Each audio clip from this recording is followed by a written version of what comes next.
प्राचीन भारत के एक घने जंगल के किनारे बसे शांत गांव में एक घटना घटी जो आज भी हमें सिखाती है कि क्रोध कभी समाधान नहीं देता, सिर्फ विनाश लाता है। एक दिन भगवान बुद्ध अपने कुछ शिष्यों के साथ उस गांव में पहुंचे। गांव के लोग अत्यंत प्रसन्न थे क्योंकि वे बुद्ध के उपदेशों को सुनने के लिए कई दिनों से प्रतीक्षा कर रहे थे।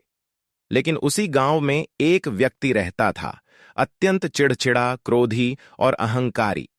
उसे यह स्वीकार नहीं था कि गांव वाले बुद्ध जैसे साधु को सम्मान देते हैं।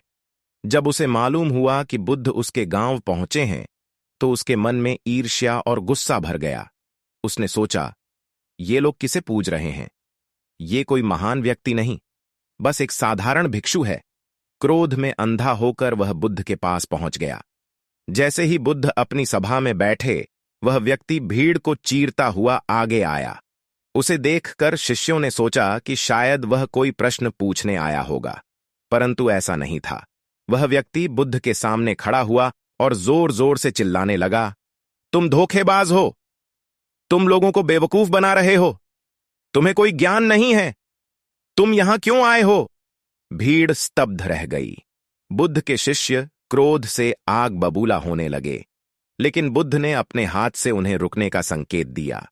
बुद्ध का चेहरा शांत था, जैसे किसी गहरी झील का पानी जिस पर कोई तूफान असर न कर सके। वह व्यक्ति लगातार अपमान कर रहा था, लेकिन बुद्ध स्थिर रहे। कुछ देर बाद वह आदमी थक गया और चुप हो गया। सारी सभा प्रतीक्षा कर रही थी कि अब बुद्ध क्या कहेंगे। बुद्ध ने उस व्यक्ति की ओर देखा, हल्की मुस्कान दी और बहुत विनम्रता से पूछा, भाई, यदि कोई तुम्हें उपहार दे और तुम उसे स्वीकार न करो, तो वह उपहार किसके पास रह जाता है? वह व्यक्ति चकित रह गया। उसने धीमे स्वर में उत्तर दिया, मेरे पास। बुद्ध बोले, बिल्कुल, तुमने मुझे जो क्रोध, अपमान और कटुता दी, मैंने उसे स्वीकार नहीं किया, इसलिए वह सब अभी भी तुम्हारे पास ही है। सभा पूरी की पूरी मौन हो गई। हर कोई बुद्ध के शब्दों की गहराई को महसूस कर रहा था। वह व्यक्ति जैसे किसी कोमा से बाहर आया। उसकी आंखों में आंसू आ गए। वह कांपते हाथों से बुद्ध के चरणों में गिर पड़ा। भगवान, कृपया मुझे क्षमा करें। आज मैंने जाना कि मेरा क्रोध मुझे ही जलाता रहा।